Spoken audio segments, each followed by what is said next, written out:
GMP 성경 이야기 가족 여러분 안녕하십니까? 하나님은 사랑이시라는 관점에서 안교교과를 해설하는 GMP 안교교과 해설의 김기용 목사입니다. 이번 주는 제11과 마지막 때 속임수를 공부하도록 하겠습니다. 이 GMP 성경 이야기가 무엇인지 궁금해하시는 분들이 있어서 한번 말씀을 드리겠습니다. 요한 2서 3절에 나오는 말씀을 기초로 한 것인데요. 우리 하나님 아버지와 예수 그리스도께로부터 오는 이 사랑과 진리를 은혜와 긍휼과 평강의 기별로 해설한다. 이런 취지를 가지고 하나님의 사랑을 은혜, grace, 그다음에 긍휼, mercy, 그다음에 평강, peace 세 가지 앞자를 따서 GMP 성경 이야기라고 이름을 붙였습니다. 그래서 매번 이야기하는데 이게 무슨 뜻인지 모르시는 분들이 질문을 하셨습니다. 그래서 이걸 줄여서 GMP 성경 이야기, 또 GMP 안교교과 해설 이렇게 이야기하는 것입니다. 그래서 하나님은 사랑이시라라는 관점에서 안교교과를 해설한다 이렇게 이야기를 하죠. 그래서 하나님이 어떤 사랑을 가지고 우리에게 이런 기별을 주셨는지 보는 것입니다. 이번 주 연구 범위는 마태복음 7장, 요한복음 11장, 베드로전서 3장, 그리고 사무엘상 28장, 에베소서 6장입니다. 기억절은 고린도후서 11장 14절 15절에 있는 말씀인데요. 이것은 이상한 일이 아니니라. 사탄도 자기를 광명한 천사로 가장하나니 그러므로 사탄의 일꾼들도 자기를 의의 일꾼으로 가장하는 것이 또한 대단한 일이 아니니라. 그들의 마지막은 그 행위대로 되리라. 자, 먼저 각 요일별 주요 질문에 대한 답들을 살펴보도록 하겠습니다. 첫째 날 일요일 신비주의입니다. 마태복음 7장 21절로 27절을 읽어보라. 예수님께서 하신 말씀에 비추어 볼 때 바위 위에 또는 모래 위에 집을 짓는다는 것은 무엇을 의미하는가? 예, 이 마태복음 7장 이야기는 예수님의 말씀을 듣고 행하는 것을 전제로 할 때 말씀의 기초로 이성적 신앙을 하는 것은 바위 위에 지은 것이고 이 말씀과 상관없이 자기 기분에 따라 사는 것은 모래 위에 지은 것으로 볼 수 있다. 이렇게 답하겠습니다. 둘째 날 월요일 임사체험입니다. 열왕기상 17장, 열왕기하 4장, 그리고 누가복음 7장, 그리고 요한복음 11장에 기록된 부활의 이야기들을 읽어보라. 여기에 등장하는 사람들이 죽었을 때 의식이 있었다고 이야기하는가? 이 질문의 답이 중요한 이유는 무엇인가? 엘리야와 엘리사가 살린 소년과 예수님이 살린 소년, 그리고 나인성 과부의 아들과 나사로의 경우 죽었다가 살아났을 때 다른 세계를 경험한 것이 아니라 그저 잠을 자다가 깬 것 같은 상황일 뿐이다. 사탄은 임사체험 등으로 경험하지 못한 세계에 대한 두려움과 혼란을 야기하면서 사람들을 두려움에 빠뜨린다. 이렇게 답할 수 있겠습니다. 화요일 환생입니다. 히브리서 9장 25절부터 28절과 베드로전서 3장 18절을 읽어보라. 만일 예수님께서 한 번 죽으셨고 마찬가지로 모든 인간도 한 번 죽는다면 왜 어떤 사람들은 기독교인이라고 주장하면서도 어떤 형태로든 환생을 믿는 것인가? 많은 사람들은 믿어야 할 것이 아니라 믿고 싶은 것을 믿는다고 교과에서 이야기합니다. 어떤 이론이 살아가는데 평안과 위로를 가져다 준다면 그것만으로도 만족스럽다고 생각하기 때문에 그렇게 꼭 믿어야 될 것을 믿는 게 아니라 믿고 싶은 것을 믿음으로 교회 안에도 환생 같은 개념이 들어오게 된 것입니다. 자, 수요일 강신술과 조상 숭배. 사무엘상 28장 3절로 25절을 읽어보라. 사울이 엔돌에 신접한 여인을 만난 경험에서 죽은 사람과의 대화에 대해 어떤 영적 교훈을 배울 수 있는가? 하나님과의 관계에는 관심이 없고 자신이 원하는 바를 위하여 하나님께 대답을 들으려다가 죽은 사람을 불러온다는 신접한 여인에게까지 가므로 자신을 사탄의 손에 놓게 된 사울의 이야기를 다루고 있습니다. 눈과 귀에는 그것이 더 현실적으로 보이지만 말씀이 우리의 판단 기준이 되어야 한다. 이렇게 정리하겠습니다. 네, 다섯째 날 목요일입니다. 죽은 자의 모습으로 나타남. 강신술과 같은 내용으로 다루고 싶은데요. 고린도후서 11장 14절 15절과 에베소서 6장 10절로 18절을 읽어보라. 악마의 속임수에 대항하기 위하여 우리에게 약속된 보호책은 무엇인가? 예, 사탄은 언제든지 자신을 광명한 천사의 모습을 하고 우리가 듣기 좋아하는 말을 할 수 있지만 하나님의 전신갑주, 에베소 6장에 나오는 진리의 띠와 의의 호심경, 복음의 신, 믿음의 방패, 구원의 투구와 성령의 검인 하나님의 말씀으로 무장하고 깨어서 성령 안에서 기도하고 간구해야 한다. 이렇게 정리하겠습니다. 자, 그러면 각 요일별로 생각해 볼 문제들을 하나씩 다뤄보도록 그렇게 하겠습니다. 자, 안식일 오후입니다. 옛날에는 사람들이 좀 단순하지만 순수한 러브스토리나 뭐 부잣집 도련님과 가난한 여자의 러브스토리, 아니면 뭐 의사들의 병원에서의 그런 이야기, 또 사극, 이런 이야기들이 주제였습니다.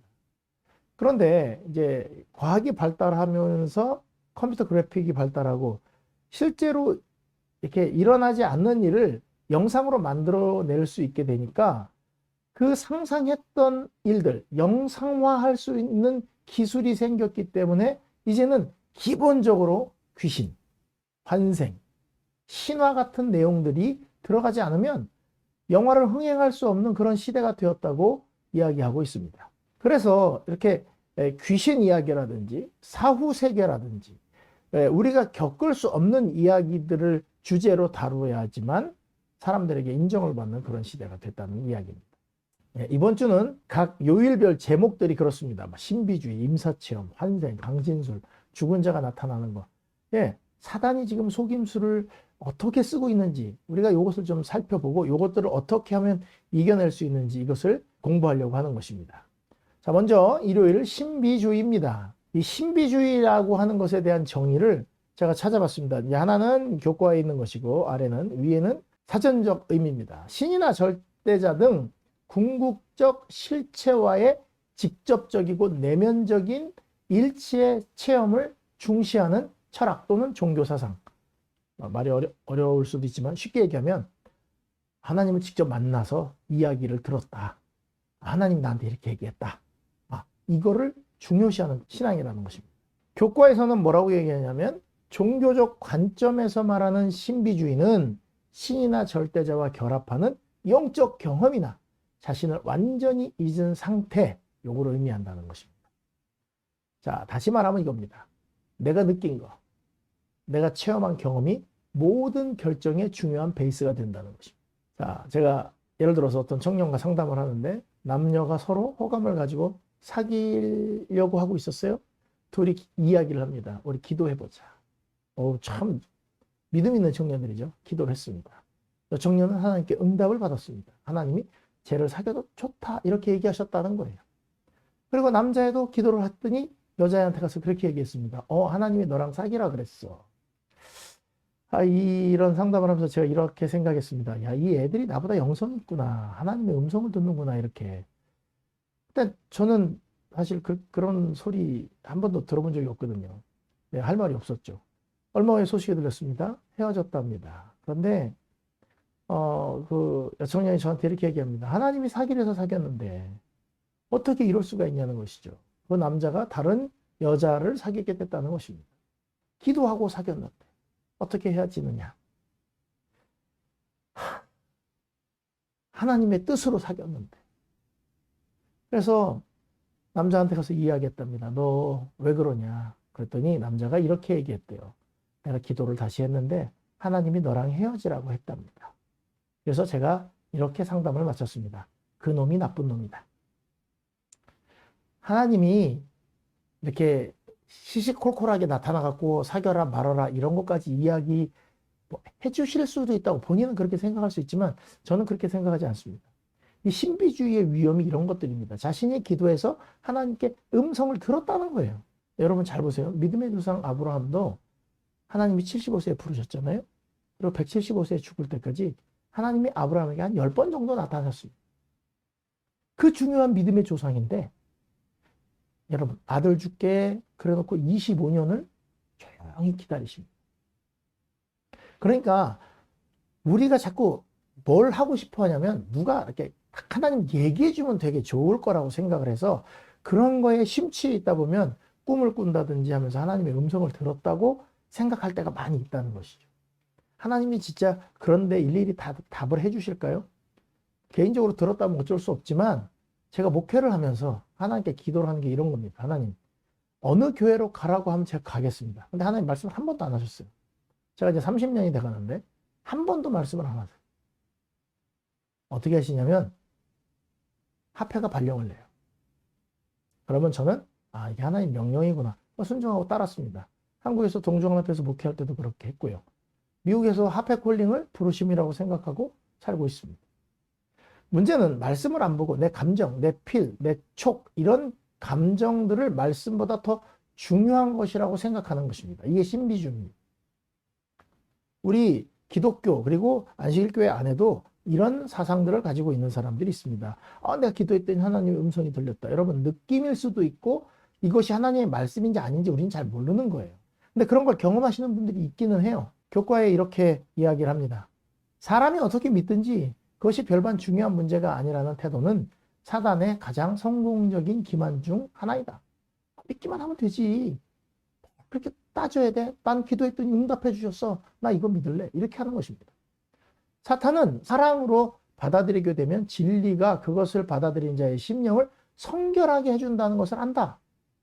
우리가 하나님의 사랑으로 그 진리를 받아들이면 우리를 성결하게 한다는 걸 안다는 거예요. 그러므로 거짓교리, 지어낸 말, 다른 복음 등으로 대체하려고 끊임없이 노력한다. 그러니까 중요한 것은요. 이 태초에 기만했던 네가 죽지 아니하리라. 그죠? 네가 하나님처럼 되리라. 이런 것들이 뭐에 들어있냐면 이 신비주의에 숨어 있다는 거예요. 보암직도 하고 먹음직도 하고 지혜롭게 할 만큼 탐스러워요. 너 하나님 같이 될까 봐 먹지 말라는 거야. 그러니까 그러면 한번 먹어볼까? 이렇게 하와가 범죄를 한 거 아니겠습니까? 자, 여러분들의 오감을 믿을 수 있습니까? 어느 게 더 빠를까요? 100km로 달리는, 200km로 달리는 오토바이와 1000km로 나르는 비행기. 감각은요, 비행기는 가는 것 같지가 않아요. 잠도 잘 자요. 200km로 달리는 오토바이 위에서 잘 수 있습니까? 못 잡니다. 혹시 너무 피곤하면 졸 수는 있지만. 감각은 200km가 훨씬 빠르게 느껴지는 거예요. 그걸 믿을 수 없는 것입니다. 그죠? 여러분, 착시 현상도 엄청 많습니다. 여러분, 이 그림이 여러분들 가만히 있는 그림이에요. 그런데 어떻게 보입니까? 자꾸 물결 치는 것처럼 보여요. 우리는 조금만 그림을 그리는데 기술적으로 그려놓으면 우리의 눈은 오해를 한단 말이에요. 그렇지 않은데 그냥 그림인데도 움직이는 것처럼 보이는 건 우리 눈이 그렇다는 거예요. 지금 자꾸 점들이 돌아다니지 않습니까? 아무것도 없어요. 검은 네모하고 흰 줄밖에 없습니다. 그런데 우리 눈은 이게 막 점이 이렇게 돌아다니는 것처럼 그렇게 느낄 수밖에 없다는 거예요. 믿을 수 있는 것은 하나님 말씀밖에 없다는 것입니다. 자, 이 신비주의가 오늘 월요일, 화요일, 수요일, 목요일 전부 다 밑에 깔려 있습니다. 접촉하고 내가 경험한 걸 믿게 하는 거죠. 그런데 하나님께서는 다른 방법으로 우리를 인도하시겠다고 약속해 놓으셨습니다. 계속해서 살펴보도록 하겠습니다. 자, 둘째 날 월요일 임사체험입니다. 저는 이번에 처음 들은 말이 바로 이 임사체험이라는 말입니다. 교과에 나오는 의학적 사망 선고 이후에 다시 살아난 사람들에 대한 연구에서 그들은 막 살아나기 전에 사랑스럽고 따뜻한 빛을 보았다. 뭐 그럴 수 있습니다. 죽은 후에도 어떤 사후 세계가 있다는 것을 믿는 것이 인류의 본성이다. 이렇게 뇌과학자들은 이야기를 합니다. 그런데 성경에서 보면은 엘리야, 엘리사가 살린 소년들과 예수님이 살린 야이로의 딸이라든지 나인성 과부의 아들 나사로 같은 경우에는 그런 언급이 전혀 없습니다. 그죠? 그냥 누워있다가 깨면 먹을 걸 갖다 주라고 데리고 나가고 이게 다예요. 난 정말 밝은 빛을 봤습니다. 이런 거 없습니다. 우리 인류가 특별하게 가지고 있는 생각 중에 하나가 이 사후세계관입니다. 미시간 대학의 한 연구진에서는요, 죽음을 맞이하게 될 때 뇌파가 어떻게 될 것인가를 측정을 했다고 합니다. 그래서 이제 쥐를 가지고 연구를 했는데요. 쥐가 죽기 전, 바로 죽기 전에 뇌파가 굉장히 활발하게 활동을 하더라는 것입니다. 두 번째는 심장이 멈췄는데도 계속 피가 한 3, 4초 동안 뇌에 공급되는 동안도 굉장히 뇌파의 변화가 많았고요. 그 다음에 피가 공급되지 않아서 뇌파 정지할 때에도 굉장히 강력한 뇌파가 있다가 끊어졌다는 것입니다. 그래서 뇌과학자들은 이게 빛의 터널이라든지 천국을 봤다든지 하여튼 그런 패턴들을 이것으로 봅니다. 죽기 전에 활발하게 움직이는 뇌의 활동. 그래서 또 다른 연구는 뭐냐면 예일대학에서 32마리의 돼지를 죽은 돼지 뇌에다가 인공적으로 혈액을 주입했더니 36시간까지 뇌파가 계속 작동했다는 것입니다. 자, 과학자들은 이런 걸 믿지 않으니까 이걸 뇌의 문제를 풀으려고 애를 많이 씁니다. 그러니까 사람이 죽게 되면 그때 가장 강력한 뇌의 활동이 일어나, 뇌파의 활동이 있는데 그것 때문에 뭐 빛을 봤다거나 이런 이야기를 한다는 것입니다. 자, 이분 알렉산더 박사라는 사람이 있습니다. 이 사람은 하버드 출신이고요. 천국에 다녀온 의사로 잘 알려져 있습니다. 이 사람은 지금 뭐 TV 프로그램이라든지 토크쇼 같은 데 나가갖고 자기가 천국에 다녀온 이야기를 했다는 거예요. 하버드를 나온 의사인데 뇌가 다 이렇게 염증으로 가득 차갖고 움직이지 않고 뇌사 상태가 됐고 일주일 후에 살아난 것입니다. 다 죽는다고 했는데. 그런데 그가 하는 증언이 이것입니다. 하얀 빛을 받고 골짜기에서 어떤 여성을 만났다는 거예요. 그리고 나비를 타고 두루두루 다녔대요. 천국을. 그런데 이제 깨어나고 난 다음에 보니까 자기가 한 번도 본 적이 없는 자기보다 먼저 죽은 누이를 만났고, 그래서 이제 자기가 그걸 어떻게 알겠느냐 이거예요. 근데 중요한 건 이겁니다. 이런 하버드 대학의 뇌학자, 이런 사람이 이야기를 하면 사람들이 어떻게 할까요? 아, 진짜 천국이 있구나. 그러면 영혼 불멸을 증명하는 것이 되는 거예요. 이 사람은 진짜 자기가 진심으로 경험했다고 생각하는 것을 이야기하는데, 사단은 이런 일을 통해서 우리로 하여금 뭐 하는 거냐면 신비주의의 한 부분, 하늘에 가서 누구를 만났다, 그런 거죠. 이런 특별한 경험을 한 사람들은 사람이 죽고 난 다음에 그 영혼이 빠져나가서 어디에 가서 거한다. 다시 말하면 우리는 영혼이 죽지 않는다. 예. 몸은 죽어도 영은 살아있다. 사단의 속임수가 작동하는 것이 분명한 것입니다. 이런 속임수가 널리 퍼지게 되고 많은 사람들을 미혹한다 할지라도 설령 우리 자신이나 가까운 사람들이 성경에 가르치는 어떤 배치되는 경험을 하더라도 하나님의 말씀을 잘 알고 있으면 이런 것에서 벗어날 수 있다는 것입니다. 사단은 마지막 때 사람들을 속이기 위해서 과학의 이름으로 우리의 정신을 현혹하지만 이 변함없는 성경 진리를 확실히 붙든다면 흔들리지 않을 수 있다. 네, 이것이 이 월요일의 중요한 내용이라고 볼 수 있겠습니다. 자, 셋째 날 화요일 환생입니다. 네, 요즘 한 유명한 배우가 주연하는 재벌집 막내 아들이라는 드라마가 환생에 관한 것입니다. 이 시대를 살고 있는 한 성인이 한 재벌가에게 버림을 받아서 이제 죽임을 당하는데 눈을 떴더니 1980년대 재벌가의 손자로 태어나는 거예요. 여러분, 지금 성인의 머리를 가지고 죽었는데 그 꼬맹이가, 어린 아이가 역사를 다 알고 있는 것입니다. 그래서 어느 지역의 땅값이 오를지도 알고 대통령이 누가 될지도 알고 뭐 투자하는 것마다 성공해서 나중에 뭐 복수하는 그런 내용이다. 이렇게 지금 전개가 되고 있습니다. 사람으로는 알 수 없는, 그죠? 상상의 나래를 펴고 돈도 많이 벌고 미래를 아는 사람으로서의 환상적인 삶을 보여주는 거예요. 여러분, 제가 만약에 지금부터 한 10년 전으로만 돌아간다 그러면 제가 어떤 주식을 살 것 같습니다. 비트코인은 어떻게 할 것 같습니까? 나오자마자 얼마 안 할 때 그냥 몽땅 샀다가 제일 고점이 올라갔을 때 다 팔아버리고 부자가 되겠죠. 그렇게 하고 싶어요. 내가 그때 땅값이 이렇게 오를 줄 알았으면 그때 사는 건데, 근데 오를지 내릴지 아무도 모르거든요. 인생을 처음 사는 거라. 그러니까 이런 상상, 환생이 된다는 이런 상상들이 우리로 하여금 즐거운 생각들을 하게 하고 안타까운 일들을 벗어날 수 있다는 그런 생각을 하게 되니까 이런 환생을 받아들이게 하는 것입니다. 또는 저승사자, 도깨비 이런 귀신들과 영혼불멸 사상이 다 이렇게 아우러져 갖고 이게 원래 다른 종교에 있는 것이고 교회는 없는 것인데 이게 교회 안으로 교회가 타락하면서 같이 들어오게 된 것입니다. 불교에서는 윤회라고 하고 힌두교에서도 윤회가 뭐 6가지가 있어요.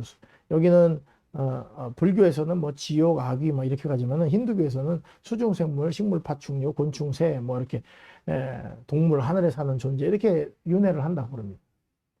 이런 것들을 통해서 더 나은 생애로 갈 수 있다. 그러니까 지금 힘들면 어떡하라고? 이 세상 등지고 다음 생에 더 나은 삶으로 살아라. 이렇게 하면서 쉽게 삶을 포기하고 하나님을 의지하지 못하게 하는 것입니다. 사단의 속임수가 무서워요. 그러니까 여러분, 사랑의 하나님께서는요, 어떤 모습으로 갖다 놔도 우리가 이기지 못할 것을 아세요. 예를 들면 하나님의 모습으로 나타나요. 얘기를 막 해요. 그리고 얼마 전에 돌아가신 아버지가, 얼마 전에 죽은 아들, 딸이 나에게 나타나서 이런저런 이야기를 하면서 과거에 있었던 이야기를 다 하면 내 아들로 믿을 수밖에 없는 거예요. 그러니까 하나님께서는 그런 이 현혹되기 쉬운 우리의 오감을 통해서 이런 걸 경험하지 말고 말씀을 통해서 하라고 가르쳐 준 것입니다. 히브리서 9장 27절은 이렇게 이야기합니다. 한 번 죽는 것은 사람에게 정해진 것이요 반드시 죽습니다. 아무리 지금 태어난 아이도 반드시 죽습니다. 이 죽는 것은 정해진 일이에요. 그 후에 심판이 있는 것도 정해진 일입니다. 하나님께서 그렇게 우리에게 기회를 주셨습니다. 그런데도 사람들은 믿어야 할 것을 믿는 게 아니라 믿고 싶은 것을 믿고 싶은 거예요. 어떤 생각이 사는데 평안과 위로를 가져다 준다면 그것만으로도 만족스럽다 이렇게 생각하기 때문입니다. 제가 이 유튜브 밑에다가 법륜스님이 한 재밌는 이야기를 하나 올려드릴 거예요. 유튜브 클릭하고 들어가서 한번 보세요. 법륜스님이 이 증문즉서를 하고 있는데 어떤 여자가 어머니가 10년 전에 돌아가셨는데 극락에 계셔서 편하게 있는지 아니면 진짜 고생하고 있는지 알고 싶은데 어떻게 하면 좋을까요? 스님 생각은 어떠세요? 그런 거예요. 그랬더니 따라하라 그럽니다. 믿는 자에게 복이 있나니 천국이 저희 것이라 이렇게 얘기를 합니다. 따라하라 그러니까 잘 따라해요. 그러면서 뭐라 그러냐면 아니 그건 교회 얘기 아닙니까? 저는 스님들이 하는 얘기를 듣고 싶습니다. 그러니까 법륜 스님이 뭐라 하냐면 지금 내가 스님이 얘기하는 거 아니냐. 막 사람들이 막 웃어요. 자, 어머니가 극락에 갔다고 믿으면 너한테 복이 된다. 야, 어머니가 그냥 지옥에서 고통당하고 있다 그러면 얼마나 슬프겠냐. 그리고 아무것도 없이 흩어져 버렸다 그러면 너무 허전하지 않겠냐. 그러니까 믿어라. 이렇게 얘기하는 거예요. 여러분, 굉장히 무책임한 이야기를 하는 것입니다. 사실은. 그죠? 나도 모르지만 너 그냥 믿고 싶은 대로 믿어라. 이렇게 얘기하는 거예요. 아주 재밌으니까 한번 눌러서 보십시오. 여러분, 제가 지난번에도 계속 말씀드리지만 성경을 진지하게 받아들이고 하나님의 말씀으로 인정한다면 환생에 대한 이론도 도저히 받아들일 수 없는 것입니다. 영혼이 다른 모습으로 태어나서 다른 삶을 살고 있기 때문에 부활, 재림, 심판 아무것도 이루어질 수 없는 것입니다. 교과책에는 그 일에 대해서 5가지로 정리하고 있습니다. 환생에 대한 이론은 영혼의 죽음과 육체의 부활, 성경적 가르침 모순되고 그와 같은 주장은 예수 그리스도의 구속 사업에 대한 믿음을 통해 은혜를 받는 구원의 교리를 부정하고 인간의 업적을 그 자리에 대신 놓는다. 왜요? 착하게 잘 살면 더 좋은 데로 가고 못되게 살면 나쁜 데로 떨어진다는 거죠. 윤회가. 그죠? 그러니까 뭐예요? 예수님이 이루어 놓으신 건 하나도 필요 없는 거예요. 내가 잘 살면 되는 거예요.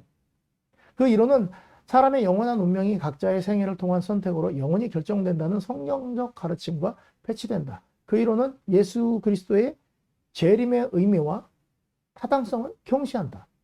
그 5번째로 그 이론에서는 전생에서 부족했던 점을 극복할 수 있는 다른 기회가 있다고 말을 하지만 성경은 그것과 다르다 이거예요. 그러니까 환생이라는 개념은 그리스도 신앙에서는 설 자리가 아예 없는 것이다 이렇게 이야기하는 것입니다. 성경에 위배되는, 이 하나님의 말씀에 위배되는 것을 우리가 받아들일 수 없다는 것이 교과의 가르침입니다. 자, 수요일 강신술과 조상숭배. 자, 요 강신술과 조상숭배와 목요일에 나타난 죽은 자의 모습으로 나타남, 요건 같은 내용으로 보시면 되겠습니다. 자, 요즘 이런 게 있습니다. 여러분, 이게 AI를 통해 가지고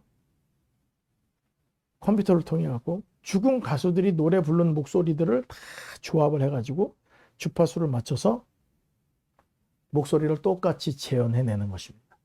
2020년도에 여기 다시 한 번이라는 제목으로 김현식이라는 사람과 거북이의 터틀맨이라고 하는 남자의 목소리를 부활시켜 갖고 그걸 가족들과 지인들을 불러놓고 TV에서 방영을 했습니다. 그리고 2022년에는 Alive라고 하는 프로그램을 통해 갖고 또 아쉽게 명을 달리했던 한 임윤택이라는 가수를 컴퓨터 그래픽으로 살려내 가지고 그 목소리를 다시 재생을 해낸 거예요. 그러니까 사람들이 이게 강신술 아닌가요? 이렇게 이야기를 하더라고요. 죽은 사람이 노래를 하니까 그 어머니가 죽은 아들, 오래전에 죽은 아들이 다시 영상 모습으로 나타나서 막 춤을 추면서 새로운 노래를 부르는 거예요. 옛날 했던 거 녹화한 게 아닙니다. 그러니까 죽지 않고 다시 돌아올 수 있다. 이런, 그래, 돌아왔으면 좋겠다. 바라는 거 아니겠습니까? 사랑하는 가족들 입장에서는. 예, 사람이 결코 죽지 아니하리라의 근거를 두고 있는 사단의 가장 확실한 속임수가 강신술입니다. 이렇게 노래를 하는데 이 남자가 죽은 남자입니다. 그런데 멀쩡하게 살아서 살도 그렇고 춤도 추고 목소리도 아주 옛날 목소리 그대로 노래를 하는 것이죠. 김현식이라고 하는 사람 동생입니다. 형이 보고 싶다는 것입니다. 형이 보고 싶어요. 그런데 그 형이 싹 나타나고 노래를 부릅니다. 형이 죽고 난 다음에 발매가 된 노래, 다른 가수의 노래를 형 목소리로 형의 특성을 살려서 노래를 부르는 것이죠. 그러니까 그걸 본 가족들은 마음이 어때요? 너무 힘들다는 것이죠. 눈물을 흘리면서 이 모든 광경들을 지켜봤습니다. 갑작스럽게 아내를 잃은 사람이라든지 자녀를 잃은 사람, 이번에 이태원 사고를 통해 가지고 수많은 정말 생때 같은 자녀들을 잃은 부모들은 만약에 그 딸이, 아들이 잠깐 만나서 이야기를 할 수 있다면 돈을 얼마를 주고라도 얘기를 하고 싶지 않겠어요? 얼마나 매력적인 일입니까? 그런데 이 고대로부터 강신술은 미래 사건을 예측하기 위해서 죽은 자의 영혼을 이렇게 소환하는 행위들을 해왔습니다. 사울이 그렇게 했었죠. 엔돌의 신접한 여인을 통해서. 성경에는요, 이 강신술에 대해서 하나님께서 미리 조심을 시키셨습니다. 레위기 20장 6절, 접신한 자와 박수무당을 음란하게 따르는 자에게는 내가 진노하여 그를 그 백성 중에서 끊을 것이다. 그 다음에 우리말 성경에서는 조금 쉽게 말을 해놨습니다. 너희 가운데 없애야 할 것은 그 아들이나 딸을 불에 희생시키거나 몰래에게 제사 드리는 사람들, 점치거나 맛을 부리거나 예언을 말하거나 마법에 가담하거나 주문을 외우거나 신접한 사람이 되거나 영매가 되거나 죽은 혼을 부르는 일이다. 이런 이 쓸데없는 하나님께서 이미 선고하셨는데 그런 것들을 거스려서 자꾸 우리의 마음을 뺏어가는 그 일들을 하지 못하도록 말씀하신 것입니다. 그래서 마태복음 24장에는 그때 사람이 너희에게 말하되 그리스도가 여기 있다 저기 있다 해도 믿지 말아라 이렇게 얘기를 했어요. 그죠? 왜냐하면 거짓 그리스도와 거짓 선지자들이 일어나 큰 표적과 기사를 보여서 할 수만 있으면 택하신 자도 미혹하겠다 이렇게 얘기를 했습니다. 거의 모든 형태의 고대 마술과 요술은 죽은 자와 교통할 수 있다는 신념에 기초되었다. 부조 선지자들 이렇게 얘기를 했습니다. 사단은 자신을 죽은 친구들의 모습으로 가장해서 나타내므로 무수한 사람들의 마음에 접근하고 있다. 네, 이 사단 자신이다. 이렇게 영혼이 다시 살아나는 것은 사단 자신이라는 것입니다. 그러니까 이 강신술의 이야기는 사단이 오는 거라고 하나님께서 이미 선지자를 통해서 이야기를 해주셨다는 것이죠. 우리 하나님은 우리를 보호하실 방법을 마련해 놓으셨어요. 자, 다섯째 날 죽은 자의 모습으로 나타난 요기를 공부하시면 이 모든 것을 커버할 수 있는 내용을 볼 수가 있습니다. 자, 예수님이 돌아가셨다가 부활하셨습니다. 첫 번째 엠마오로 가는 제자들은 예수님을 옆에 있는데도 몰라봤고 제자들이 모임방에 예수님이 들어가셨을 때 너에게 평안이 있을지어다 했을 때도 제자들이 예수님을 귀신 보듯 봤다고 그랬습니다. 맞습니까? 자, 이렇게 부활하신 예수님을 보는데 귀신처럼 보는 그런 제자들이 50일이 지나고 난 후에는 죽인다고 해도 때린다고 해도 우리가 보고 들은 것을 증거하지 않을 수 없다 하고 예수님을 증거하는 사람으로 변했습니다. 여러분, 예수님이 부활하고 난 다음에 예수님이 하신 일을 잘 생각해 보세요. 이 모든 것을 이겨낼 수 있는 방법을 찾아낼 수 있는 거예요. 자, 부활하시고 이적을 엄청나게 행하셨는가? 그렇지 않습니다. 그냥 말씀을 통해서 예수님을 보도록 해준 것입니다. 예수님이 하신 일이 그 전부예요. 부활하셔서. 자, 누가복음 24장 26절로 27절. 그 엠마오로 가는 제자들이 우리는 그가 메시아인 줄 알았다 이러면서 막 이렇게 아쉬워하고 있었잖아요. 그때 예수님이 이렇게 얘기합니다. 이 미련하고 선체에 말한 모든 것을 더디 믿는 자들이여. 그리스도가 이런 고난을 받고 자기 영광에 들어가야 할 것이 아니냐 하시고, 이에 모세, 창세기, 출애굽기, 레위기, 민수기, 신명기, 이게 모세고요. 모든 선지자의 글, 이사야부터 시작해갖고 말라기까지 그 성경을 풀어주시면서 성경에 쓴 바 자기에 관한 것을 자세히 설명하면서 구약 성경에 나타난 것을 가지고 하나님이 어떻게 이루셨는지를 설명해 주셨어요. 그랬더니 그들이 떠날 때 뭐라 그래요?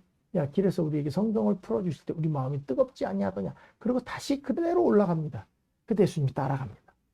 예수님께서 제자들이 모여있는 방에 들어가셨습니다. 그리고 딱 나타나니까 귀신인 줄 알고 다 도망가고 있을 때 먹을 것을 하나 달라고 해서 잡수시면서 또 이르시되 내가 너희와 함께 있을 때 너희에게 말한 바 곧 모세율법과 선지자의 글과 시편에 나를 가리켜 기록된 모든 것이 이루어져야 하리라 한 말이 이것이니라 하시고, 이에 그들의 마음을 열어 성경을 깨닫게 해주셨다는 거예요. 예수님을 귀신으로 보는 제자들이 그 예수님을 메시아로 발견하는데 쓴 방법이 성경 연구였습니다. 하나님의 말씀이었어요. 야마 너 지학 갔더니 난리더라. 천국 갔더니 진짜 좋더라. 같이 가자. 그렇게 하신 게 아니고 구약 성경에 있는 것들을 다 끄집어내서 왜 하나님께서 나를 이 땅에 이렇게 보내셨고 내가 십자가에 죽은 이유가 이것이고 내 옆에 강도들이 왜 죽었고 이 모든 것들을 먼저 기록된 성경을 통해서 다 깨우쳐 주시니까 제자들이 세상을 똑바로 볼 수 있는 사람들이 됐다는 것입니다. 사도들의 모양으로 가장하고 나타나는 이 속이는 영들은 사도들이 이 세상에 있을 때 성령의 지도로 기록한 바와는 전혀 반대되는 말들을 한다. 사단이 이렇게 한다는 거예요. 그러니까 지금 뭐예요? 어떤 모양을 하고 있든지 성경 말씀대로 하느냐 안 하느냐, 이게 제일 중요하다는 거예요. 큰 기만적 연극의 주역으로서 사탄은 자기 자신을 그리스도로 가장할 것이다. 그러니까 예수님을 만났다는 사람들 중에 가짜가 많을 수도 있다는 것입니다. 어떻게 해야 돼요? 이런 신비주의, 난 예수님을 만났고 그분이 나한테 직접 말씀하셨어, 이걸 믿으면 안 된다. 사단이 이렇게 각종 미디어와 종교와 사람들의 삶 속에 영원 불멸 사상을 넣어두고 있어요. 얼마나 많은 드라마와 영화가, 만화가, 이야기들 속에서도 또 천국을 다녀온 사람, 지옥을 다녀온 사람, 이런 사람들의 경험이 책으로, 영상으로 막 쏟아집니다. 사람들이 뭘 믿을까 헷갈리지 않을까요? 진짜일까 아닐까, 그게 헷갈릴 거 아니에요. 뭔가를 구분을 해야 될 거 아니겠습니까? 그죠? 지금 건강 정보들이 하도 많아서 고민이거든요. 이거 먹으면 무슨 병 낫는다, 당뇨에 혈압에는 이런 게 좋다, 막 얘기하는데, 이제 문제는 뭐냐면 그런 정보는 너무 많은데 뭐가 진짜냐 하는 게 문제인 것입니다. 그래서 사랑의 예수님께서는 마지막 때의 속임수를 이겨낼 수 있는 방법 한 가지입니다. 에베소서 6장 13절로 18절에 있는 말씀입니다. 뭘 가지라는 거예요? 하나님의 전신갑주를 입으라는 것입니다. 마지막 때의 속임수는 여러분들의 오감으로, 여러분들의 그냥 믿음으로 이겨낼 수 없습니다. 하나님의 말씀을 마음속에 품고 어떤 말이 진짜 하나님이 하신 말씀인지 결론에 가서 살짝 바꿔놓을 수도 있거든요. 그래서 여러분들이 지금 교과 공부를 열심히 이 목사님 저 목사님 하신 걸 다 들으면서 어떻게 하면 이것을 더 잘 이해할 수 있을까 하는 마음으로 공부를 하는 것처럼 하나님의 말씀을 하나하나 짚어가면서 깨달으셔야 해요. 목사님들이 하는 말로 만족하지 마시고 직접 하나님께 들어보세요. 하나님 무슨 말씀을 하시는지. 이 마지막 때의 속임수를 이길 수 있는 방법, 유일한 방법 하나를 마련해 두셨는데 그것은 우리의 감각이 아니라는 것입니다. 그리스도의 말씀이라는 거죠. 하나님의 말씀, 이 말씀을 잘 준비해서 읽고 깨달아 알 때에 이런 모든 속임수에서 과감하게 내 아쉬움들을 다 떨쳐버리고 하나님 안에 설 수 있다는 것을 말씀드립니다. 네, GMP 안교 반생 여러분, 지금처럼 열심히 공부하는 것을 쉬지 마시기 바랍니다.